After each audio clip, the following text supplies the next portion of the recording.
Everybody. Wow. I should have worked on my moonwalk more, Yeah.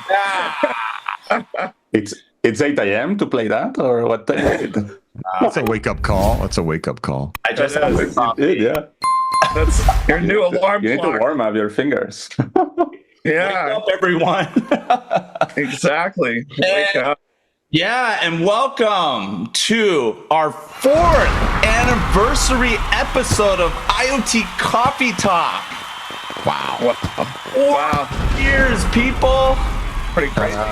4 years in tech is like, it's like 100 regular years, It is. It's like Indoors. it's like foreigner 4. Foreigner 4, yeah. Ah. I should have played something off of that album, dude. Oh my god. I should have consulted with you beforehand. Oh my god. Yeah. What are you gonna do? Oh my gosh. I can't believe you're right, Pete. 4 years in tech. It's like 1,000 dog years, or I don't know, whatever. Whatever someone needs to do the math. I don't know. Yeah. You didn't know about generative AI 4 years ago? Right. Somebody's breaking the party already. Yeah. I know. You had to poop on the party, huh? Oh yeah, Before you joining with Leonard, we were talking about technologies that were dead 4 years, IoT technologies that were dead 4 years ago, and now they are raising, like MQTT. MQTT is not dead, by the way. Right. We quit talking about MQTT a long time ago, but a lot of young people who are new are talking about it all over again, like it's some new kind of technology. Rediscovered. It's because of IoT Coffee Talk, because Rob Tiffany asked all the young people about all you youngsters out there, old technology, and then they resurrected it like a friggin' zombie. In fact, our audience won't even believe this. There are actually companies that sell MQTT brokers, like it's a product that you should pay for. Can you believe it? That's just like open source. It's like a web server. Can you believe it? There's like companies. I guess they're making money. I don't know. Who knew? Anyway. Who knew? Yeah. It's like music, rediscovering music from the 90s, It's like it is. and paying $1,000 for a T-shirt from a concert. But that's it. Yeah, that's a good analogy. There's that. Rob, you know what it is, Rob? We are tech necromancers. Old. Freaking old. We resurrect. We bring dead technologies back to life. Wow. There's got to be a private equity firm willing to invest in us for that. Come on. I hope so. We really need it. It's archaeology 2.0. So we dig down stuff and we remarket it. So maybe in next 4 years, we're going to have the serial communication coming back. So that's IoT. Right. Probably going to be. For all I know, someone's going to try to build a product based on lightweight M2M, for all I know. Oh, no. No, you had to bring that up. Oh, good. Oh, my God. It's Stephanie. Hey. Howdy ho. Howdy ho. Miss Bandera. Woohoo. Howdy ho. It's going to be a howdy ho. So before we begin, guys, we have to do our disclaimer. So to all of you who are listening, take us seriously at your own damn risk, okay? Or maybe not. Or not. We are here purely to have fun. You all know that, right? You can't take us seriously. So we need this disclaimer so we can say whatever the hell we want and just have a good time. And hopefully everyone enjoys our banter. There's no script here on our 4th anniversary episode of IoT Coffee Talk. So we're going to get started here. And hey, I just want to start off. Number one, Rob, congratulations, man. You know, thanks. Yeah. Caroline graduated. You're yeah. That was exciting. Kathy and I have been down in Arizona. How did you get back so fast? I thought you were still in Arizona. We flew back late yesterday afternoon. Last night. So yeah, just exactly. in the nick of time. I would have preferred to stay there, to be honest with you, than to come back to the Pacific Northwest. Sorry, all you Northwest people. Arizona was awesome. Not a bad area to be stuck. Paradise Valley and Scottsdale does not suck. Yeah. Oh my gosh. Yeah, that was wonderful. Yeah, great time. Yeah, well, cool. Congratulations to your daughter. Yeah, it's exciting. Absolutely. Big change. Woohoo. Yes. Not a single one of my kids took my advice on learning how to code or anything like that. No. They don't listen to us. They do what they want. That's for sure. No. Don't give up, Rob. Mine did the same, but now she's on a Harvard program online. And I was at B-side of the weekend, and there's one of those card puzzles, about security flow in a piece of code. So I sent her a picture, and it's C code, and she found the answer. I was pleasantly surprised. You're like proud daddy moment. Exactly. Sorry about that, guys.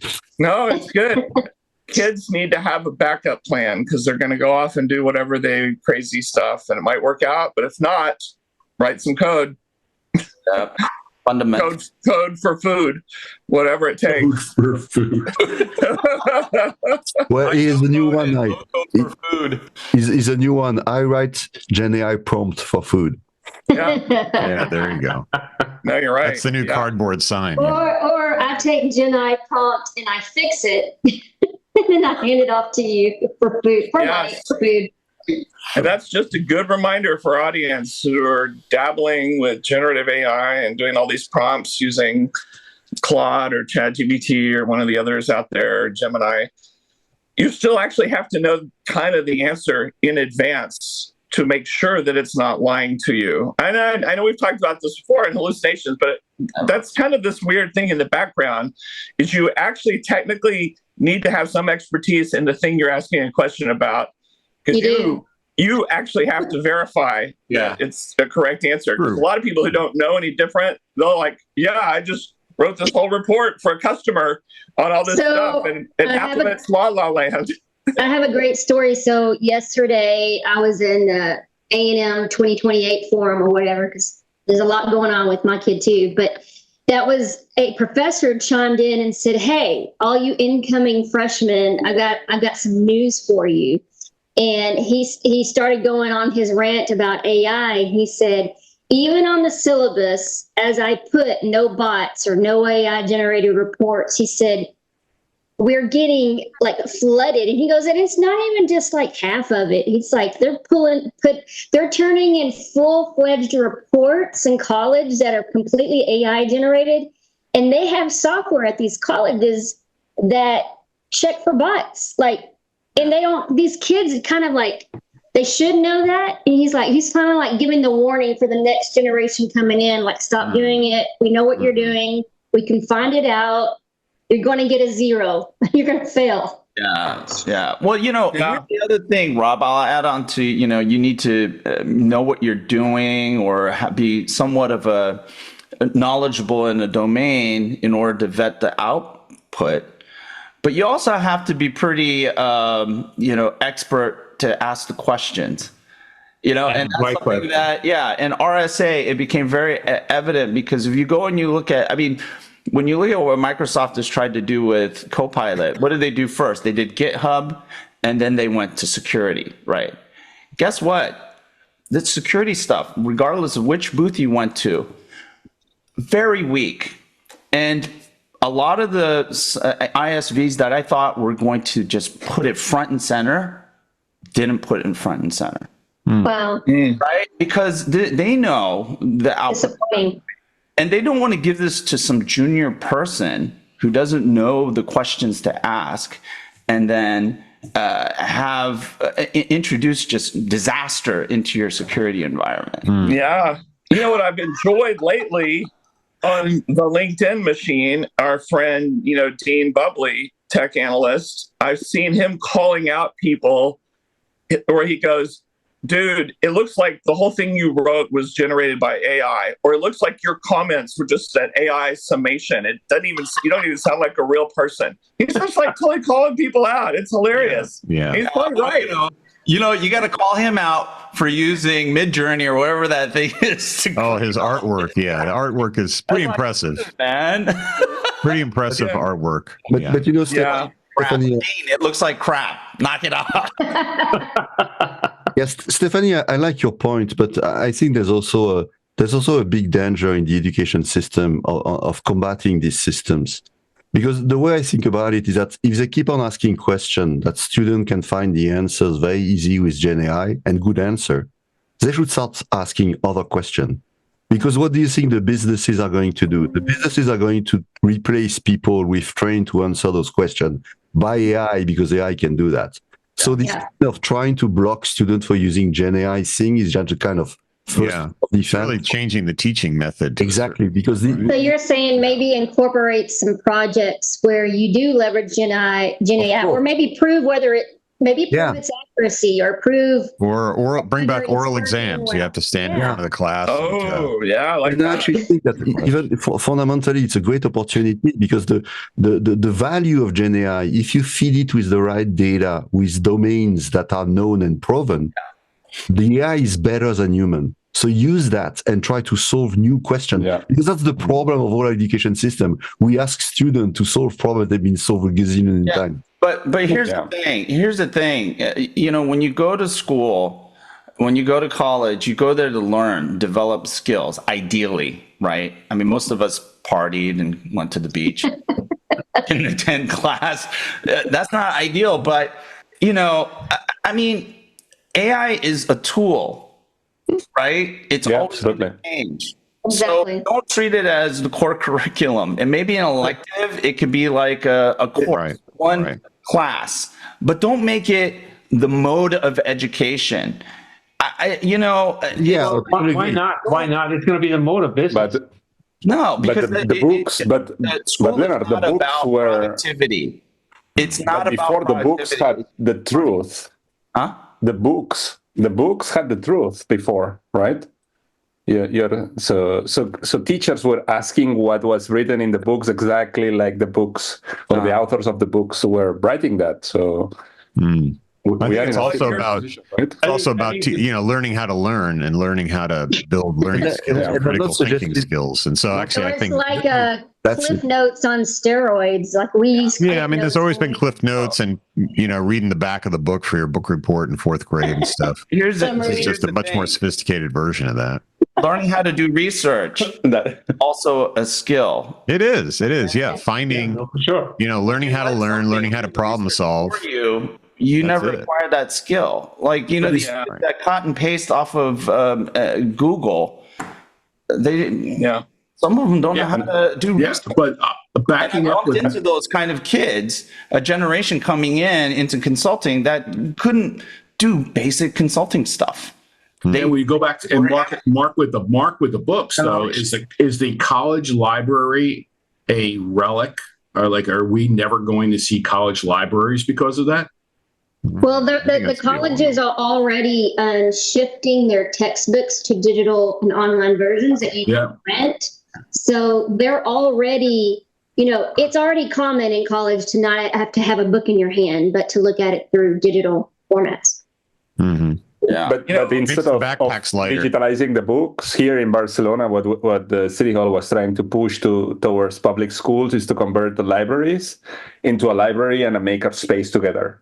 So let's put 3D printers. Let's convert that into a library, a knowledge place where you can not only learn from what is there, but as well convert bits into. Feels like this would be a topic of a good talk. I'm sure someone's done a good talk on how education is being transformed with Gen AI and. Welcome to our TED Talk. There you go. That's my TED Talk. Yeah, exactly. Marc brings up. But one thing that it's. Marc, you're right. You're right about the books. We trusted the books a long time ago. Yeah. What's the difference? What's the difference? The guy who wrote the book might have been full of shit. and not knowing what it's like. Turns out maybe yes, that's true. Yes, Many of them were. at least Just like what the government, right? But that's where college or university or whatever is a form of a debate, right? Ideally, I mean, I think most people just listen. It depends.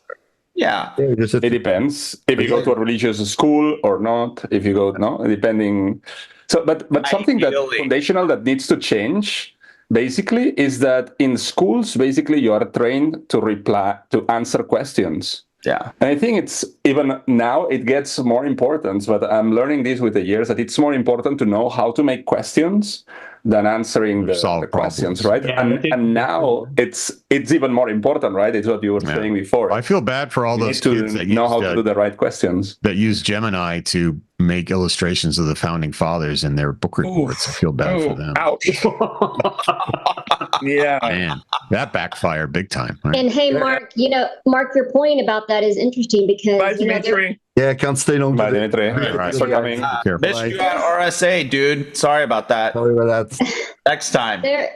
So I guess it's what a decade back they talked about flipped classrooms where you are doing the tests and doing less work in the class and more homework at home, right? So they've kind of flipped that whole paradigm, and now it's like you're right. Instead of asking the questions, are we learning how to prompt? Are we learning how to use the tools that we have to increase our knowledge base? I don't know. I think that it's almost along the same lines, but the other problem with a lot of this is that colleges at the same time, competition has been all about how do we move online? How do we do online instruction? Mm-hmm. How do we deliver that in a way? And then, of course, COVID further enhanced that. But some of the colleges have decided to go back to traditional teaching. So there's this whole tug and pull in the educational system on what's going to work best. But I think a lot of those private institutions are going to stick to a lot of that traditional stuff unless they're a more innovative campus that's coming out that, there's a lot of those popping up too. Yeah. But do you think the next generation is going to universities? This in Europe, it's completely different because you have a lot of public saying that are almost free. They're already making some US it's a big pain, right? Yeah. Yeah, I'm already hearing some chatter out there that might be a dying. You won't go and get your degree. You will, but the trade schools may become more and more of an interest. I think that especially higher education is going to change so much over the next 20 years because it has to, especially here in the US. I remember a couple of years ago, I think Elon Musk posted that his kids are getting their education from YouTube and TikTok. That makes sense. TikTok. You do you. That's what I say. You do you. Exactly. That's our new startup. You do you. There you go. I love it. Well, I can see a lot of big companies starting to maybe, get young people in and then find a learning path for them, right? That could be trade school, could be, night school in university, whatever, but that they're paying for. I can see that coming. Prompt engineering. I heard that's a hot area. Yeah, exactly. That's like SEO, right? SEO engineering. Pivot on SEO. Yeah. Until Google changes the algorithm and blows up your SEO, and then you're like, there you go. Whatever. And the same thing with the internships is that the internships have also evolved. I know it used to be. Now there's a lot of kids that want to have internships that do rotational, so they're actually getting to work at each department. So I don't know. I mean, I don't know if all of that has something to do with training and how giving them the ability to figure out what they want, what they like, because most of these kids, even with the degree, they just like us, we had no idea what we really wanted to do. And these kids are so much more, they want an answer because they're the real-time kids. They want it now, they're immediate. And I think that their mindset's so different that they want to know immediately what they're going to be doing to make money. And we didn't, we just kind of found our path, right? We were used to that. Yeah. I heard I was listening to some radio program when I was in the car, and it was talking about how most of the AI, the ChatGPT stuff, basically in the workplace is people bringing in their own AI. It's not necessarily been provided by their employer. Some high percentage of it is It's like BYO, remember when we started bringing in their own smartphones and all that kind of stuff. And so they're bringing in their own AI and they're using it. And some, you got the employees who are kind of real hustlers and they're using it, they're leading edge and getting more done, and others who are not using it at all. And there was some question. It's like, well, why aren't the companies are really thrilled about it because they think they're already showing they're more productive and everything from the employees doing it. And they're like, why aren't the companies training their employees to use this AI stuff? And the answer is the companies are as oblivious as anybody else. They don't even have their own expertise yet to teach their employees to do this stuff. It's like so new. Yeah, so it's the same thing. It's the same thing with shadow IT. People were bringing in all their own tools, software documents, this, that, exactly. and that's been going on for decades. That influences their purchasing and decision making down the road. But yeah, remember back in the 90s when we all set up web servers and websites for our companies that we were working for, and just to kind of try it out, right? We were all doing that. I did mine using OS2. How about you? I didn't use OS2. Wow. Yeah, and then what about security, Rob? Did they talk about security about that, bringing in external? They did not, and they should, because that's the thing there. When people just give their company data to the big LLM in the sky, and then everyone else gets to benefit. Even if it's secure privacy, it's crazy stuff. No doubt about it. It's so. But I don't think it's that hard, though. I mean, we have rules around what we can do with email, right? And there are rules around if I communicate with an external person, I have some rules that I got to follow. It shouldn't be hard to set some guidelines for if you're going to use a LLM, for example, and you're interested in your competitors. Well, you do this, but you cannot share this level of data, this type of data, this type of data. Yeah. You know what? Yeah.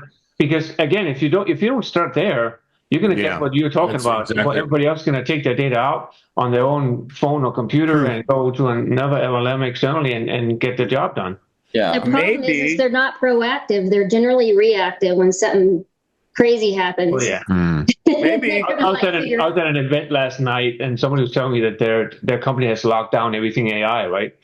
So he had to go to the event, and in his email on his phone, which was bring your own phone, but the Outlook was locked down. He couldn't take the address and copy it into his Google Maps because that was company confidential data.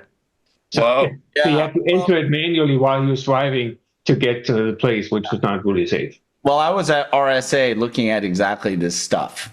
So, number one, CISOs are getting really freaked out. Very, very concerned. Even in use in tooling, GenAI use in tooling, they're afraid that if there's an intruder that comes in, let's say it's 0 day, you don't even know that the intrusion has already happened. A tool like this can accelerate their attack and expand it, scale it out, allow them to go north, south, as well as more frighteningly east, west. And if you have micro segments set up, they can just transverse all that stuff and cause catastrophic damage. So the tool that you bring in to give you visibility and maybe some automation is exactly the same tool that they use to basically scale out and accelerate their attack. And so that was a very legitimate concern. I think that's one of the reasons why there's been this throttling back about the use of generative AI within the network and for security. But also, data loss protection they're using that, starting to use that. I talked to the Cradlepoint folks at your favorite company, Rob. Part of your favorite company, and they're starting to do that in the SASE environments, right? So this whole move to work from home and the deployment of SASEs everywhere, that's heightening number one concern of what we're talking about right now. But the remedy, at least the frontline remedy. Or the first line of defense is a data loss protection. So they're trying to control access, and increasingly you're seeing enterprise do that. So yeah, there's a real concern. This stuff is like friggin', I mean, I don't think people understand how scary this stuff is. Oh my God. Old school. Oh my goodness. That was a nice background. 22 minutes. Nice background. 22 minutes? We tried to keep it really short. So should we talk about the origins of IoT Coffee Talk? Yes. Yeah, why not? I'd like to know, and I'm sure our audience would like to know wait. Look at episode 4. Who's that guy with the hair? Episode 4. Oh, Who's that wizard? Who's that wizard? Oh my goodness. Yeah, they had some kind of hoodie weird thing. Yeah. Yeah. Oh, hey, does anybody remember this guy? Oh, yeah. Mr. Lukather. I know. You would have thought that dude would like show up on the 4th anniversary. He's the one that thought that the show would die off, that we were doing too many. And that's why it's good to do this anniversary show, because that's a great point. You know, Rick thought after we did the first, 10, 20, whatever episodes years ago, he's like, well, we've said all there is to say about IoT. We've covered everything. Let's shut it down. No more topics. No more topics, and so, go figure. Interesting. So think about this. Our very first episode was about COVID. Yeah. And we talked about using IoT. Remember, we've even built some stuff. I remember we built some stuff for Android phones and Bluetooth.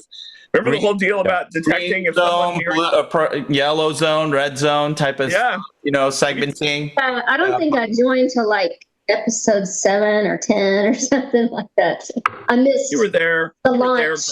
You were there, girl. Don't give me that 7 or 10, whatever stuff. I see your face on 3. Oh, okay. My bad. There you go. Nice try. I still have the same. That's all I know. Yeah. Nice try, Bandera. Yeah. So 2020 was this COVID related or not? I mean, coming from someone that this show. The first episode was COVID-19. We talked about, and the show started during COVID, and we were all separated, working from home. We were in weird remote places. Nobody got to see each other, and so we were hanging out. But we talked about COVID. In fact, Leonard and I did some online events where we created full giant PowerPoint presentations on how we're going to use IoT to help out with the COVID pandemic. And you're right, Leonard, you talked about yellow zones. You work with Bill Gates and those little chips and stuff? Yeah. That's right. That's right. But we were serious. We were serious. We were talking about digital twins, monitoring systems and people and everything. I mean, we were like, because we didn't know. Remember at the beginning, we were like, we're all gonna die. I don't know. And, that's actually the reason why we started the show, because we were supposed to meet at MWC. Yeah, right. Exactly. Because Ericsson started. They started the whole. I'm not going anymore. Yeah. And that's why we started this show. If people are wondering, I mean, that's really the basis of the show. It's true. So our second episode, there's Marc, and we were talking about IoT startups. Yeah. Which Marc this doesn't exist anymore, right? Marc doesn't exist anymore. IoT startups. There are no IoT startups anymore, right? That's definitely a relic. Yeah, it's funny. I still have random conversations with people who are still trying to raise money from VCs for IoT, and I'm like, wow. Good luck. Good luck. Well, it's hard to raise money, but for IoT, oh my God, change the name, right? Yeah, change the name. It's time. It's due. So this episode 3 with Bandera Girl is about the future of. It was about smart cities. I know we've had a lot of talk about smart cities. Where's Mr. Smart City today? Where's Bill? Trying to sell. Actually, Bill is traveling. Trying to make it happen. He's trying to sell smart city stuff. Yeah, we trying to make a present. I guess you haven't met the folks at City Hall yet. When they're like, you're going to do this stuff for free, right? Yeah. The citizens need this stuff for free. Right. That whole deal. Like, show me the money. Bill's in Louisville, Kentucky today. So I think he's meeting the city there to do some stuff. So there you go. Bill's a stud. Bill just has all these cities in the palm of his hands, you know. Yes. And he can crush everybody. Nashville, outside of Tennessee, he's all over the place. Remember, Steph, it's Louisville. Louisville. And I'm like, Louisville. Like in what we have Louisville near Dallas, right? So I always get I'm always totally scared to say it because I'm like, I'm not going to say it the wrong way. Just like it's New Orleans. New Orleans. I always say NOLA. Then I want to give credit to Marc really quickly for being an originator of the show. I mean, it was Marc and Luke Perard who suggested this, right? The OGs. Yeah, they're the OGs. Yeah. But then we had this period where Rob, I mean, I think it was about to die off, and Rob and I were the only ones that were on, and we did a bunch of them by ourselves. Yeah. It's like, hey, let's go. Hey, what are we going to talk about? Let's talk about plumbers and overalls and I just went to Costco and found this cool thing. What did you do today? Yeah, exactly. It was kind of crazy. But you know what? People want to hear about what your day looks like. They just do. They want to purchase stuff too. Well, hey, folks, I apologize. I need to leave the party. Bye, Pete. See you later. Thanks for coming. See you later. Email. Also, before I forget, I want to give a shout out to our good friends Charlie Key and Brandon Kennedy over at Losant, because they made it into the Gartner Industrial IoT Magic Quadrant last week. So that's I saw Rick jumping on that real quick. He was ready to bash. Mr. Positive. Yes. And you're like, I got a buddy over here, and working his butt off to get on that, and he's on it. Yeah. No, I was talking to Charlie about it because I had to go through that crap for Lukather, and it took forever. And you're answering seemingly 1,000 questions in the biggest Excel spreadsheet ever made. Yeah. And then when you think, there's different rounds that you get through. And I know people love to bash it and stuff, or lots of people who go, it's pay to play, whatever. It is really hard, because here's what the hard part is. If you make it through that first round, like you answer all these questions and and then they're looking at your technology, but they do something even more horrifying. They call your customers. They actually find out if you're actually full of shit or not. And they find out, because there's also thresholds. How many deployments do you have? And for IoT, maybe it's counting devices or whatever. Yeah. If you don't have lots of big deployments, you can't get in there at all. And so, I know Losant's been at this game for many, many years. And so, congratulations to them. I know it's a real slog and it's hard to do that. But that's, I think of that as priceless marketing, actually. But it's in the worst place of the quadrant. So you think it's good marketing anyway? That's why it's such a valued thing, People just want to be on the quadrant. They don't even care if they're in the bottom left corner. I know what you're saying, Marc. Marc, I know what you're saying, because you're right. A lot of people say it's almost worse to be in that niche quadrant than being not on the paper at all. And you're right. There's an argument to be made on both sides. At least if you're on the piece of paper, people see you. But the problem is that obviously the whole Magic Quadrant, or what Forrester has their wave, and who are the other anyway, everybody's got their thing. That it all goes back in time to people saying no one ever got fired for buying IBM. And so because of things like the Magic Quadrant, people just immediately go to the top left quadrant. Who's in there? I'm buying them. And if you're not, because you know what, there's other great players who are kicking ass in industrial IoT, like Litmus is in the niche quadrant with, and they're Rob, this is what we were saying at the beginning of this episode. It's like an answer of generative AI. Yeah. So nobody double checks.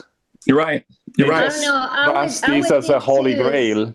I would say that's bullshit. And these newer enterprises, these growing enterprises, I would have to guess brand awareness. They don't even know what Gartner Quadrant is, and there's people that are running those maker. They're on that decision maker cycle. And I mean, do they actually go, oh, you know what? I'm going to look at that Gartner cycle. I'm going to go look and see who's on that, because I'm going to purchase from them.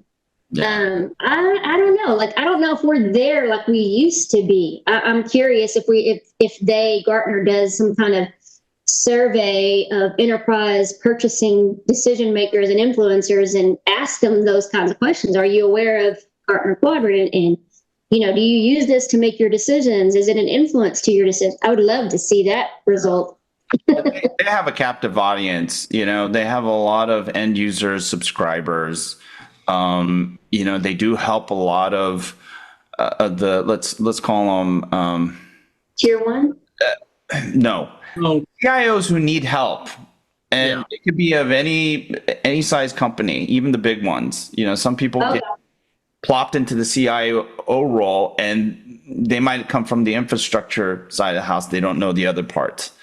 Yeah, and so they lean on Gartner to provide them executive support. And so, when it comes to vendor, technology selection, you have a seat with Gartner, and, they're going to be your go-to. Is that super pricey? I'm curious because it is. I'm a license holder for one of my clients as the director of marketing for them, and it is still very, very pricey.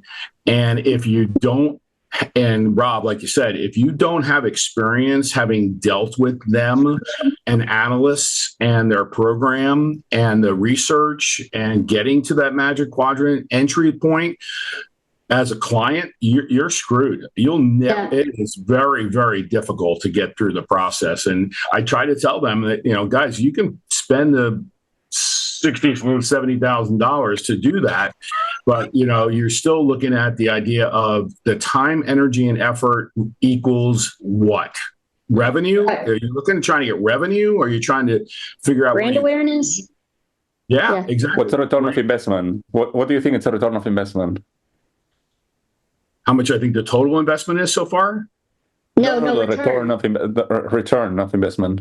Oh, it's for these guys, it's very, very little. They're trying to get competitive analysis information. They're trying to figure out where they stand in the market with their roadmap, and they're trying to get the analysts to help them get into more opportunities. And so the ROI is horrible, absolutely horrible. And the companies that are on the Magic Quadrant, what do you think it's a return of investment? Better, because if I know Charlie as well as Rob does, his marketing group is going to take it and run with it. And I'd say if once you make that, if you're not pushing that out through every marketing channel you have and have campaigns that are ongoing, then you've lost that momentum. Exactly. You've got to go out. And you have to do it fast. Yeah, now's the time for Losant to double down, quadruple down on that. Exactly. So it's fresh. They probably should use VMark, just to assist them. There's so much brain power in this group here, and you're right. VMark, a great marketing firm, because you know what, everybody needs marketing. That first step, awareness. A lot of people still screw that up, don't they? It's unfortunate. Yeah, I think the sad thing is that most of these, especially these smaller businesses, they think just having a logo, that's branding. It's having a logo, putting out a web page. You're in a sea of millions. There's so many players. So, here's the interesting thing. When I think about Gartner, and obviously Leonard knows more about this than anybody because he worked there. What a lot of people don't realize is Gartner is actually a large consulting firm. And the whole deal about research analysts and the Magic Quadrant is like a tiny part. Right. You know what it is? Let's say it. It's lead gen for a consulting firm is what it really is. And so I do know lots of people who have their startup and they're getting so excited because someone from Gartner contacts them, and the startup company guy, the CEO, whoever it is, they're like, yeah, we want to get in the Magic Quadrant or cool vendor and all that stuff. And you know what? I guess I'll be there with them. And guess what the Gartner person's saying? Yeah, whatever. What we really want is you to start paying us all this money and sign up for this deal. And we're going to help you. And we're going to do a bunch of consulting and a bunch of other shit. So make no mistake about Gartner. It is a giant, really big consulting firm that pretends to be an analyst firm. I'm waiting for Leonard to respond to this one. Gene Hall is from McKinsey. He's not their executive program is becoming a bigger thing. They started that when I was there, or at least started ramping it up. And they're trying to do basically McKinsey in a box. So yeah, it's really. But Leonard, is it? Listen, I'd much rather, for value purposes, I'd much rather do a Next Curve or a Matt at Transforma and see that kind of results versus what I don't think we can get from a Gartner on a regular. Why do you think I'm Next Curve?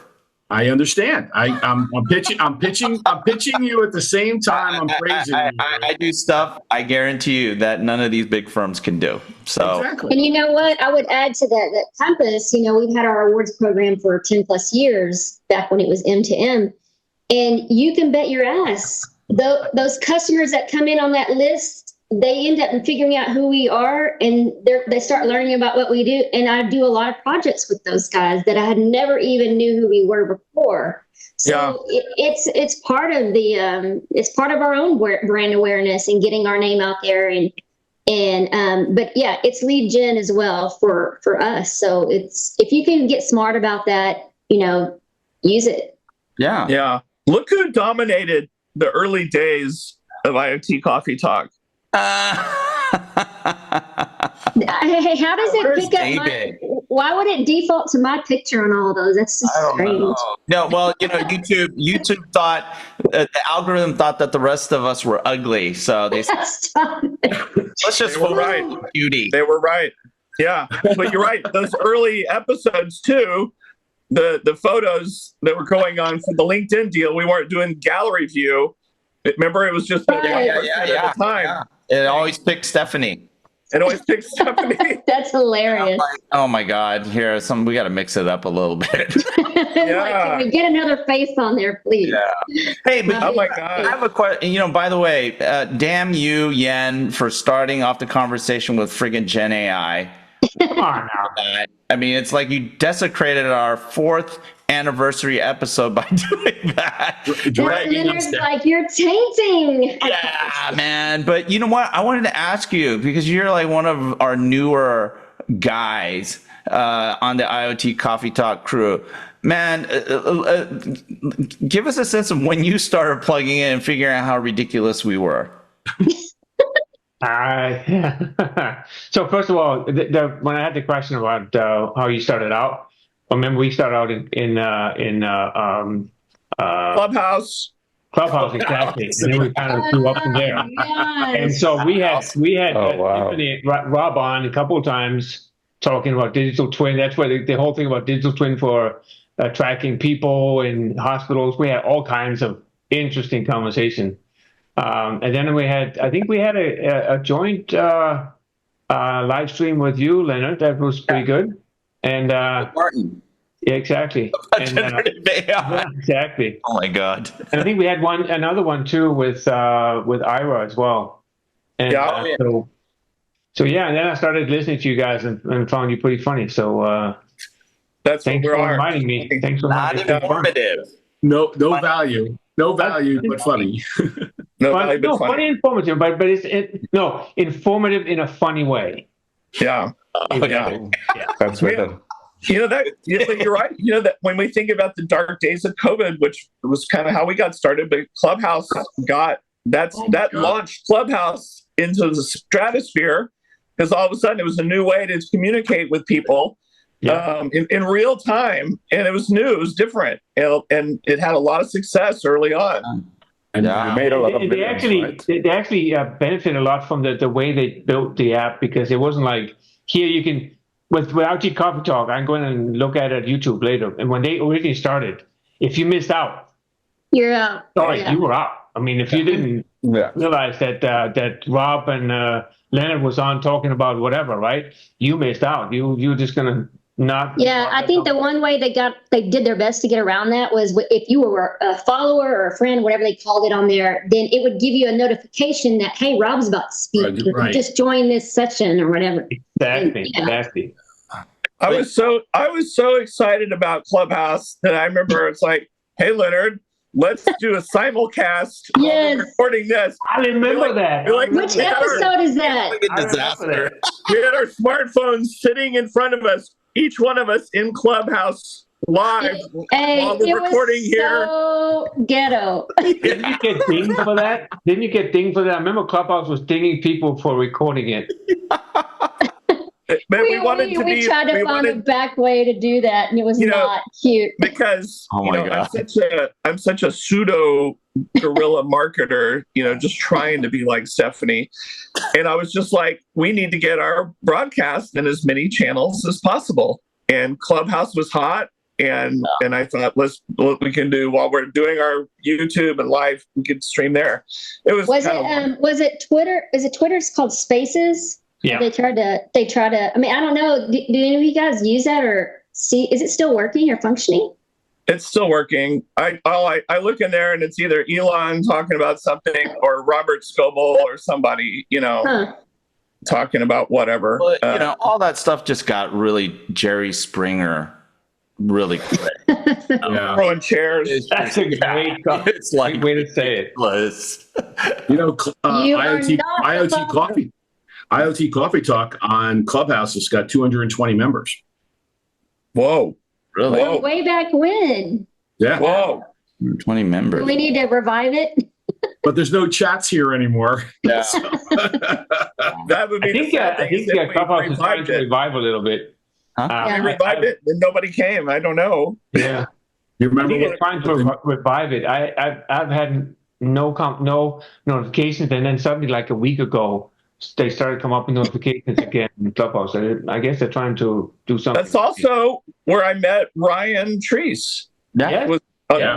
Clubhouse. That's where I met him. Yeah. Yes. He's still very active. And he is on, I still get notifications that he's on a bunch of stuff. I'm like, is it really him? It's so frequent. I'm like, is that really him? That's his platform. That's his platform. He has a lot of conversations on all kinds of topics on Clubhouse. Yeah. It's weird. It's so if I go back in time, 4 years ago. And Leonard. What? Huh? Yeah. Anyway. What happened? We had a frozen voice. No. So, Leonard, what's rule number 1 of IoT Coffee Talk? Don't talk about IoT. There is no IoT. Respect. You can be critical and criterion, but try to be civil and constructive. We encourage debate, but not disrespect. We highly encourage sarcastic humor followed up with mind-blowing insight. Who wrote that? Mind-blowing. I guarantee you did. That's all you, Leonard. That is all you. That is good, man. And you know what, Leonard? Remember when we found out that I guess Rob did a really good job at putting us across all these, broadcasting us across all these podcasts. But remember when we found out that we were rated X on all, our rating is rated R, X, or whatever. Yeah, we're X-rated. Actually, I'm going to take, that's my fault. And we still are today. So no, whenever we do the podcast version of it each week, I have to check something to say, is there any explicit language or anything? Yeah. And I check it every time because invariably someone's going to say shit or fuck or never mind. Anyway. There you go. And so, we definitely say full of shit a lot. Yeah. We do. Yeah, absolutely. No, but just like marijuana is no longer, I think, it's no longer classified as a whatever drug. Shit should just become part of the regular, declassified, huh? Yeah. That's a professional term, right? It's a professional term. And just so you know where we fit, we have 220 followers on Clubhouse. Guess how much Ryan has? 20,000? 8,000. Okay, I was way ahead. Wow, good for him. Yeah. 8,000. Dang, yeah. He's the real influencer. He is. By the way, off topic, look at this, Rob. Look what Arduino gave me on Embedded Wall. So this is the latest Arduino. Whoa, come closer. That's how it changed. Closer. Oh, wow. Oh my it's God. So small. I love it. So small. So is that U-Blocks? Wi-Fi, Bluetooth. This one actually brings the Raspberry Pi 2040 chip inside it with dual core ARM Cortex M0. Oh, so it's pretty amazing. Nice toy. Yeah, that's pretty cool. Look how it changed the Arduino, right? From the that's amazing. That was completely. Gotta have a monocle just to look at. Yeah, I had coffee with Marcelo last week over in Woodinville, and we were chatting about his new role over there at Arduino. It's pretty exciting. And we were talking about the announcement they were about to make the very next day with Blues Wireless, getting their small PLC and Blues connected. So that's pretty interesting stuff. I think they're making some good progress at Arduino. In fact, he said he's leaving the Northwest. He's moving back to Italy. Nice. Oh, yeah. Marcelo? Everybody's leaving the Northwest. Yeah. Oh, wow. Yeah. He's a cool guy, man. Yeah. I love that dude. Absolutely. That's great stuff. Yeah. Everybody's leaving the Northwest. Do I need to put my house on the market, Stephanie? I was just saying that just to see what you think, because you need to move back to Texas. Yeah. But there was one episode where you explained that the place where you live was one of these reservoirs, no, for humans in the future. Yes. Yes, you're right. There was a guy who wrote a book called Lifeboat Regions. Yeah, and he talked about cooler, damper places. That there'll be a handful of places around the planet that people will all go to as things just keep getting hotter and hotter. Yeah, that's a good point. And so there I was this week. I was in Phoenix area, and it was getting a little warm already, and it's not a lot of water. I noticed Texas has gotten a lot hotter. And then part of Texas, like, Southeast Texas and other stuff, has this other negative attribute called humidity, which Mr. Bremer knows all about in Florida. So there's that. Humidity sucks. It makes it worse. I know everybody jokes about, Arizona, it's the dry heat, but it's still 120 degrees. But if you go in the shade in Arizona, the temperature drops dramatically. If you're in Houston and you go in the shade, there's Nothing change. Nothing happens. And you're still soaking wet. But we all want to live in Florida, and we want to move in Vero Beach with you, bro. Just so I can sit back and watch them shovel and dump more sand on the beach to create the illusion that your beach is not going away.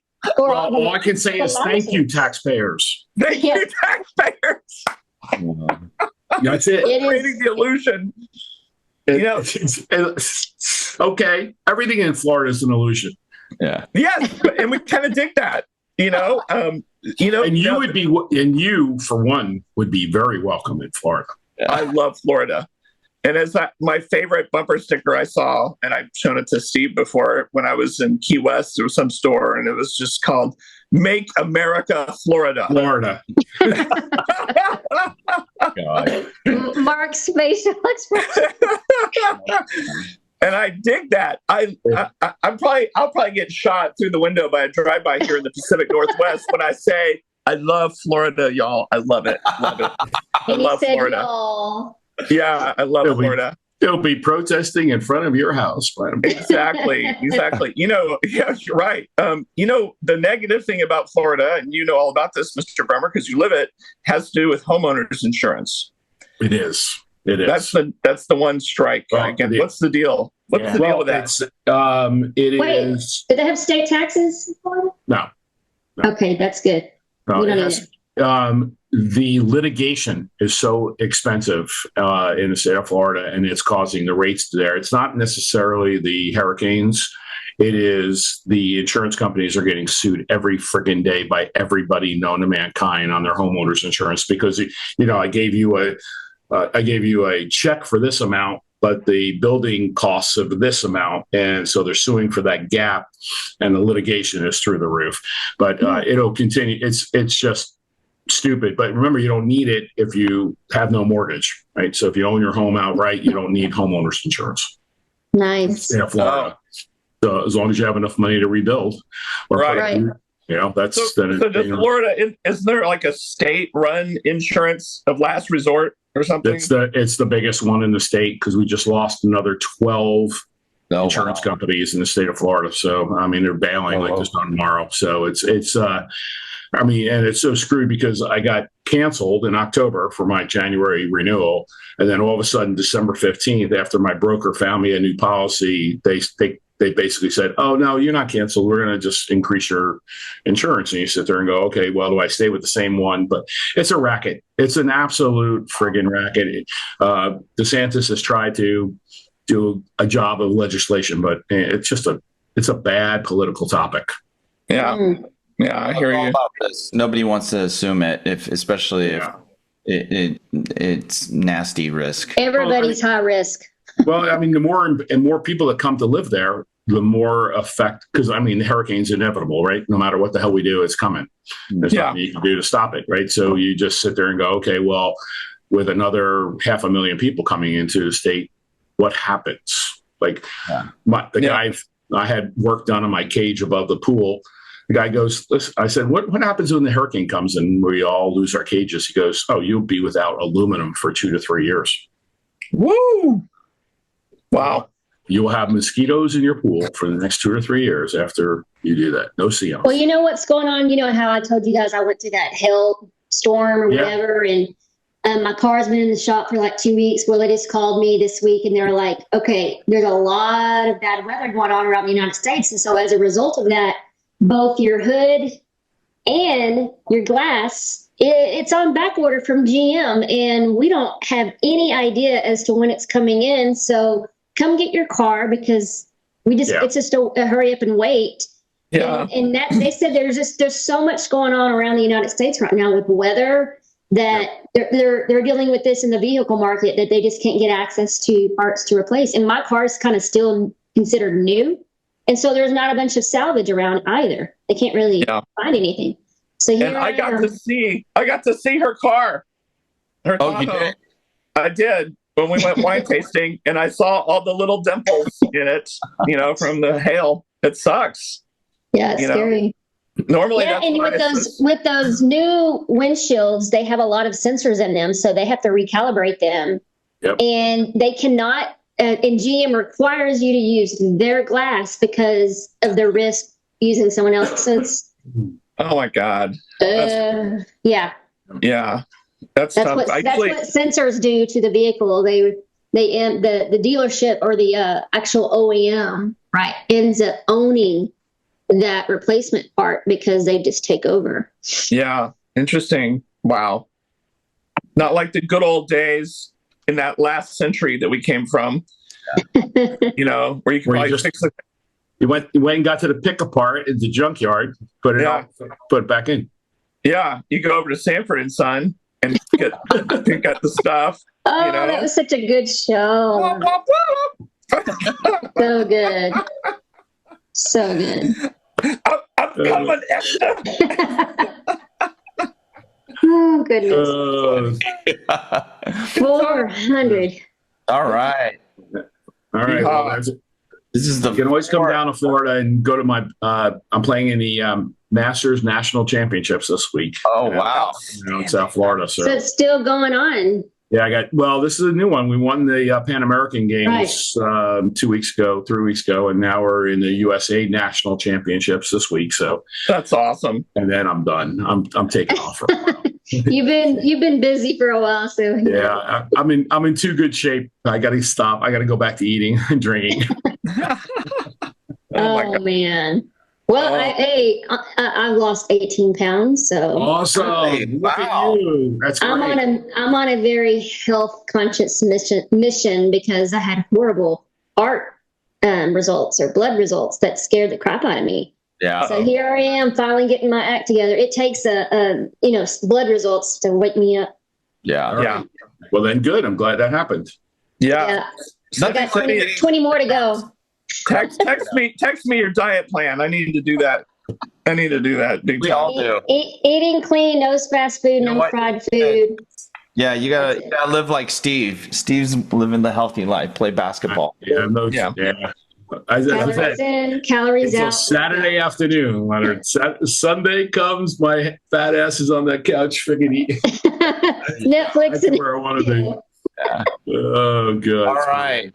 So. Yeah. So, hey, everyone, thanks for sticking around on our 4th annual episode of IoT Coffee Talk. You know, we've been doing this for 4 years. 4 years. And, you know, as much as we love each other, which is really the fuel that thing that binds us and keeps the show going, it's also about Elevate Our Kids, which is a charity that we support. You can find out all the information about that charity at www.elevateourkids.org. So it's org, not .com. And we are constantly looking to raise money here to help kids engage in the digital future that we also love.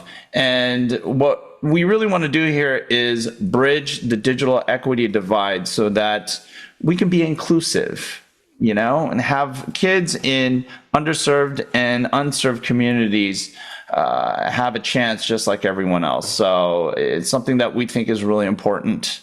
And we hope you think it's important as well and will choose to donate. And if you're not into charity, but you're into fashion, pick up a shirt, an IoT Coffee Talk shirt, and you will be famous. Two. Yeah, too. That's a good point. Colors. Yeah. Or, you know, buy for your whole family, your whole company. Okay. Yes. You know what? People will think you're smart. And that's it. It's not just the people who wear glasses anymore that look smart. Thank you, Rob. I think. Yeah, but for those of you who support the show, watch the show, support Elevate Our Kids, thank you so much. We're going to do this probably forever. You know, we do it because it's fun. We love each other. Yes. We love you. And we look forward to your continued engagement with our rants. And raves. Yeah.